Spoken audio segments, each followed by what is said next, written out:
कि k की ऐसी वैल्यू निकालो जिससे इस इक्वेशन के 2 इक्वल रूट्स हों, ठीक है। 2 इक्वल रूट्स कब होते हैं बच्चों? जब d की वैल्यू 0 होती है, ठीक है। d क्या होता है? दिस इज योर डिस्क्रिमिनेंट, ठीक है। तो d की वैल्यू होती है d is equal to b square minus 4ac। d क्या है? b हो जाएगा k, ठीक है। k का स्क्वायर माइनस 4, a है 2, c है 3, ठीक है। तो ये हो जाएगा k स्क्वायर माइनस 2 4 ज़ा 8, 8 3 ज़ा 24, ठीक है। हमें क्या चाहिए? 2 इक्वल रूट्स चाहिए। 2 इक्वल रूट्स कब होंगे? जब d इक्वल टू 0 होगा, ठीक है। तो d यहाँ पे इक्वल टू 0, ठीक। तो फिर k square is equal to 24 को इधर ले लो, तो ये हो जाएगा माइनस 24, तो इधर आएगा तो प्लस का 24 हो जाएगा, ठीक है। तो k की वैल्यू क्या हो जाएगी?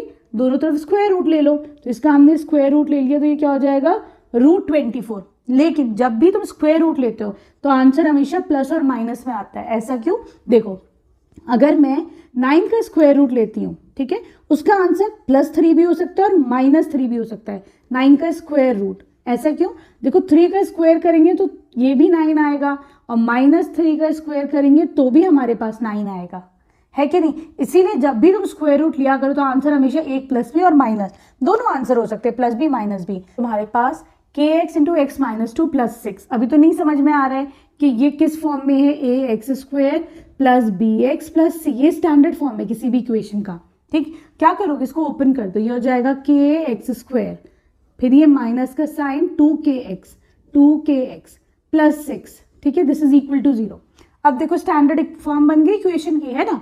तो यहाँ पर तुम्हें क्या चाहिए? 2 इक्वल रूट चाहिए। कब होंगे? जब d इक्वल टू 0 होगा, ठीक, तभी तुम्हारे पास 2 इक्वल रूट, ठीक है। तो यहाँ पे d निकाल लो, b स्क्वायर, b क्या है? -2k, इसका स्क्वायर कर दो, -4, a है तुम्हारे पास k, c है तुम्हारे पास 6, ठीक है। ये हो जाएगा 2 2 ज़ा 4 k स्क्वायर, ठीक। फिर ये हो जाएगा -24k इक्वल टू 0, ठीक है। क्या कर सकते हैं? यहाँ से कुछ कॉमन आ रहा है तो हाँ भाई 4k मुझे कॉमन नजर आ रहा है। यहाँ क्या बच जाएगा? k।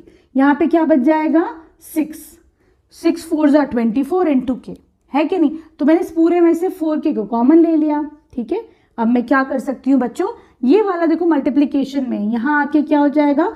k - 6 equal to 0/4k, ठीक है। क्लियर? आंसर तुम्हारे पास 0 ही, तो k - 6 इक्वल टू 0। तो यहाँ से k की वैल्यू क्या आ जाएगी? 6 आ जाएगी, ठीक है। क्लियर है? आई होप अच्छे से समझ में आया होगा। वीडियो पसंद आई तो प्लीज चैनल को सब्सक्राइब करना।